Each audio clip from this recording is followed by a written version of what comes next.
অনেক সময় আমাদের কাছে মোবাইল হার্ডওয়্যার রিলেটেড বেশ কিছু প্রবলেম হয় এবং বিশেষ করে ওই মোবাইলগুলোর বিভিন্ন রকম আইসি যেমন টাচ আইসি, তারপরে পিএম আইসি, লাইটিং আইসি, সিম আইসি, আরএফ আইসি, অডিও আইসি, ক্যামেরার ডিসপ্লে আইসি, ওয়াইফাই আইসি বা টাচ আইসি, এই আইসিগুলো আমরা ভালোভাবে জানি না, বুঝি না।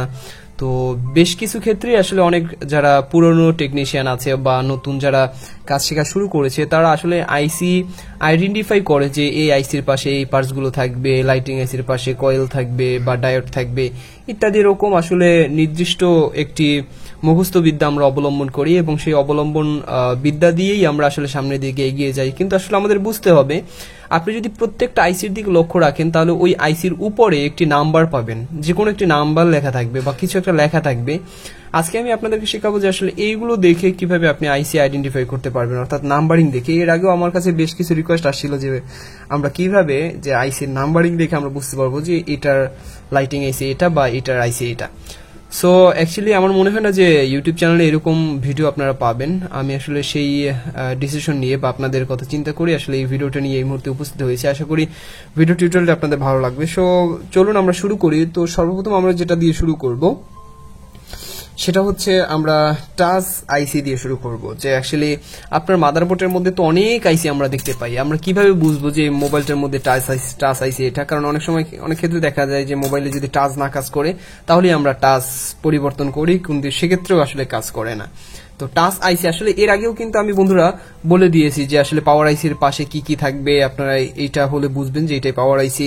তো এইগুলো নিয়ে কিন্তু আমরা 2-3টা ভিডিও অলরেডি আমার পাবলিশ করা হয়েছে, যেগুলো যারা মিস্টেক করেছেন এই ব্যাপারগুলো তারা অবশ্যই ঘুরে আসবেন আমার ইউটিউব চ্যানেলে। সেই ইউটিউব চ্যানেলে সেই লিঙ্কগুলোর ভিডিও দেখে আসলে তারা কিন্তু বুঝে ফেলবেন যে আসলে এটা এই আইসি। তারপরে এটা হচ্ছে অ্যাডভান্স লেভেলের একটা জিনিস আমি আপনাদের মাঝে শেয়ার করতে যাচ্ছি। তো এখন আমি আসলে এরকম ধরে ধরে বুঝাতে পারবো না যে এটা হচ্ছে পাওয়ার আইসি বা নাম্বার লেখা থাকবে এটা এরকম, তাহলে ভিডিওটা আসলে অনেক লং হয়ে যাচ্ছে। কারণ এর আগে আমি যেহেতু এই বিষয় নিয়ে আলোচনা করেছি যে আসলে এইটার আইসি এইটা বা এই আইসির আশেপাশে এগুলো থাকবে, তো সেহেতু নতুন করে এই ইন্ট্রোডাকশন দেওয়ার কোনো মানেই আমি বুঝতেছি না।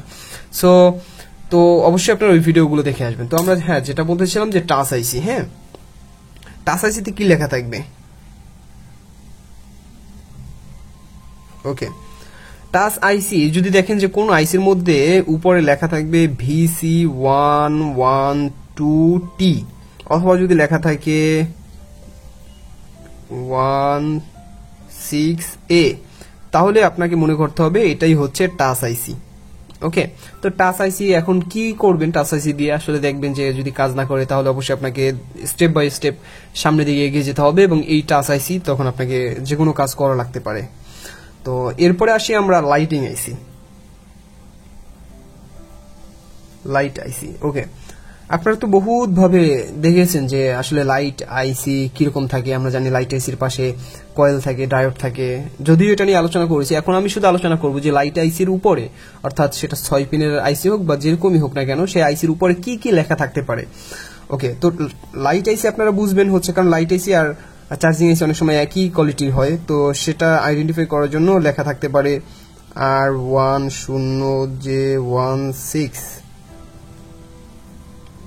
ওকে, তারপর লেখা থাকতে পারে L31P, তারপর লেখা থাকতে পারে P66T, তারপর লেখা থাকতে পারে DDS, তারপর লেখা থাকতে পারে 013CB। এইগুলো যদি আপনি দেখেন যে কোনো আইসির উপরে লেখা হচ্ছে এইগুলো, তাহলে আপনাকে মনে করতে হবে যে এটাই হচ্ছে লাইট ড্রাইভার আইসি। অর্থাৎ আপনার মোবাইল যখন চালু করেন, চালু করার পরে দেখবেন যে লাইট যেটা আসে, তো ওটাই হচ্ছে আমাদের লাইট ড্রাইভার আইসি। ওকে, এরপরে হচ্ছে সিম আইসি। সিম আসে না, নো সিম কার্ড বা বিভিন্ন রকম প্রবলেম অনেক সময় দেখা যায়। তো সিম যদি না আসে তখন আপনাকে কি করতে হবে, এই ব্যাপারগুলো নিয়ে আমরা এর আগে আলোচনা করেছি, কিন্তু এখন আমরা শুধু সিম আইসি আইডেন্টিফাই করবো। এই জন্য আমরা বুঝবো আসলে মোবাইলে কিন্তু দুই ধরনের সিম আইসি থাকে, একটা হচ্ছে 2G 3G আর একটা হচ্ছে 4G। তো দুইটা সেকশনের উপর ডিপেন্ড করে আমাদের এই আইসিটা মানে বসানো হয়। যদি 2G এবং 3G হয় মোবাইলটি, তাহলে ওই মোবাইলটির মধ্যে যে সিম আইসিটি ব্যবহার করা হবে তাহলে সেটার নাম থাকবে হচ্ছে RS321D। এটা হচ্ছে 2G অ্যান্ড 3G। আর যদি মোবাইলটার মধ্যে 4G হয় তাহলে লেখা থাকবে WP দ্বারা শুরু হবে, WP 7502, এটা হচ্ছে 4G। ওকে, বুঝতে পেরেছেন? তো দুই ধরনের থাকতে পারে সিম আইসি, একটা হচ্ছে এটা যেটা 2G 3Gর উপর ডিপেন্ডেন্ট, আর যেটা 4G দ্বারা শুরু হবে সেটা অবশ্যই WP দ্বারা শুরু হয়। হ্যাঁ, তো এখন আমরা আসি RFIC। RF কিন্তু আসলে মোবাইল সেকশনের অত্যন্ত গুরুত্বপূর্ণ একটি অংশ, কারণ RF যদি নষ্ট হয়, অনেকে নেটওয়ার্ক আসে না, নেটওয়ার্ক না আসলে আমরা যেটা করি নেটওয়ার্ক আইসি পরিবর্তন করি, তবুও নেটওয়ার্ক আসে না, আমরা তারপরে RF যে ক্রিস্টাল আছে সেই ক্রিস্টাল পরিবর্তন করি, কোনো কাজ হয় না। তো আপনাকে বুঝতে হবে যে RF অর্থাৎ রেডিও ফ্রিকোয়েন্সি, যেটার মাধ্যমে নেটের কাজটা, মূল কাজটা সংগঠিত হয়, সেটাকে বলা হয় RFIC।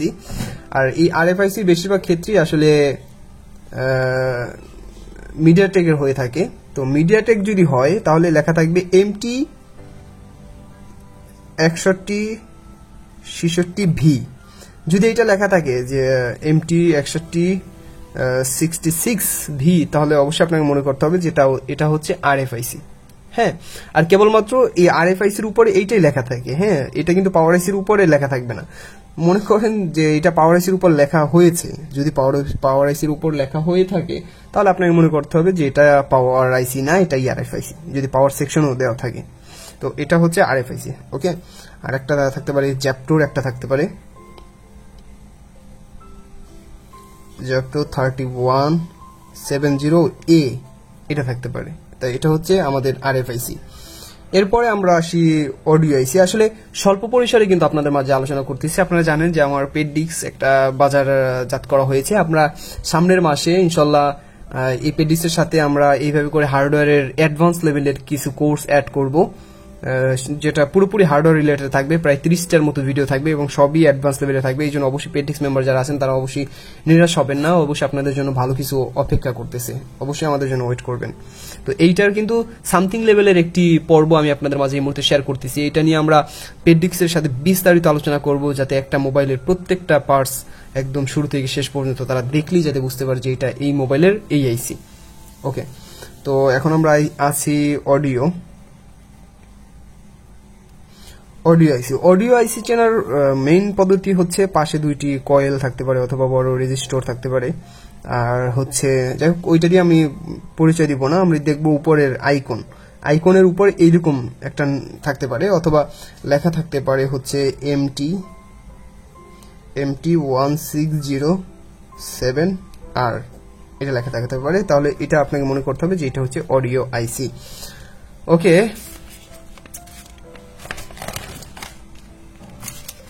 এরপরে ক্যামেরা এবং ডিসপ্লে আইসি অথবা ডিসপ্লে ক্যামেরা।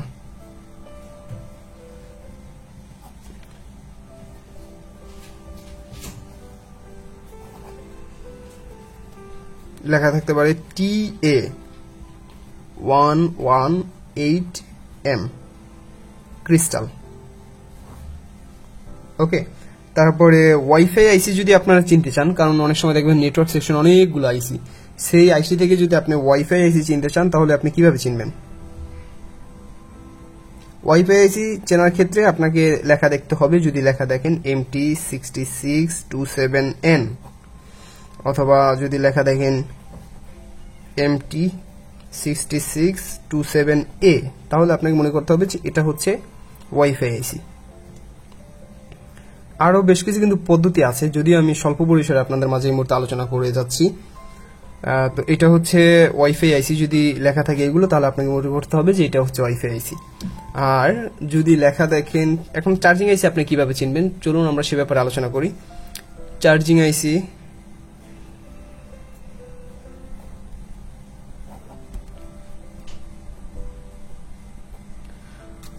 চেনার ক্ষেত্রে আমাদের চার্জিং আইসির উপরে লেখা থাকতে পারে PT116, P118, PB17, ZP। ওকে, এগুলো যদি লেখা থাকে আপনার আইসির উপরে তাহলে আপনাকে মনে করতে হবে সেটাই চার্জিং আইসি। এরপরে হচ্ছে EMMC আছে। EMMC যেহেতু সবাই চিনি, তবু আমি নর্মালি আপনাদেরকে বলিয়ে দিই। এমএমসির উপরে লেখা থাকতে পারে স্যামসাং,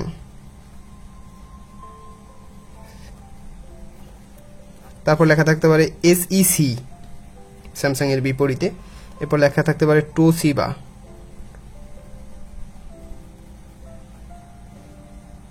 তারপরে লেখা থাকতে পারে মাইক্রন, এরপর লেখা থাকবে কিংস্টন,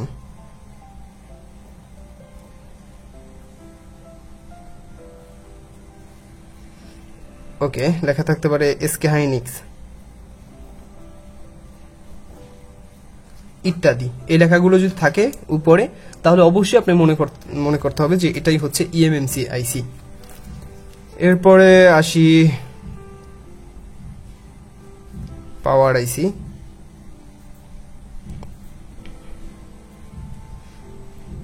পাওয়ার আইসিটাকে আসলে ডিফারেন্ট ভাবে এই মুহূর্তে আমি বলতে পারতেছি না, ডিফারেন্ট ভাবে আমাদের যে পেডিক্সের যে ভিডিওগুলো আসবে সেখানে আমরা ডিফারেন্ট ভাবে বলবো যে পাওয়ার আইসি আর ইসের মধ্যে পার্থক্য কি। পাওয়ার আইসি সিপিইউ আমি এখন একসাথেই দিচ্ছি, কারণ অধিকাংশ ক্ষেত্রেই কিন্তু এটা একসাথে হয়ে থাকে। আর পাওয়ার আইসি সিপিইউ আছে এটা আসলে সবাই চেনেন, যেমন উপরে লেখা থাকতে পারে কিউএলএম, কিউএলএম মানে কোয়ালকম লেখা থাকবে, তারপরে লেখা থাকবে স্পেকট্রাম এসপিডি, লেখা থাকতে পারে কিউএলএম, কিউএলএম তো আগেই লিখলাম, এমটি কে অর্থাৎ মিডিয়াটেক লেখা থাকতে পারে। এরপরে যেমন মডেল হয় এমটি 6580, তারপরে মডেল হতে পারে এসসি 7731, এটার মধ্যে কয়েকটা ভার্সন আছে, সিএ এরকম। তো এরকম আসলে এই পাওয়ার আইসি এবং সিপিইউ আইসি নিয়ে আমি আলোচনা করতেছি না, কারণ এটা আপনারা সবাই বুঝেন বা জানেন, আর এর আগেও হয়তো আপনারা ঘাটাঘাটি করেছেন ইউটিউবের ভিডিও দেখে, সেখান থেকেও আপনারা আশা রাখি যে আপনারা মোটামুটি ভালো ধারণা নিয়েছেন। এই মুহূর্তে আসলে আমি এটা নিয়ে আলোচনা করলাম না। তো বন্ধুরা আসলে এই ছিল আমাদের আজকের আলোচনা, যে আসলে কিভাবে বুঝবেন যে এইটার আইসি এইটা। তো নর্মালি একটা ধারণা দিলাম আপনাদেরকে, আমি শুধু এতটুকুই জানানোর জন্য এই ভিডিওটা নিয়ে উপস্থিত হলাম যে আমাদের পেডিক্স আপডেট হতে যাচ্ছে সামনের দিকে, সামনের মাসে একটি হার্ডওয়্যারের ফুল কোর্স আমাদের পেডিক্সের সাথে ইনশাল্লাহ শেয়ার করা হবে। সো আসলে আমাদের পেডিক্সের ভিডিওগুলো দেখে অনেক লোকই হ্যাবোধক নাবোধক প্রশ্ন করতে পারে, সো এটা দিয়ে আপনারা আসলে মন খারাপ করার কোনো কারণে আমি খুঁজে পাই না। অবশ্যই আমাদের জন্য অপেক্ষা করবেন, আমরা ভালো কিছু নিয়ে আপনাদের মাঝে উপস্থিত হব। তোমাদের ভালো থাকুন, সুস্থ থাকুন, সানি পয়েন্ট ইউটিউব চ্যানেলের সঙ্গেই থাকুন। আল্লাহ হাফেজ।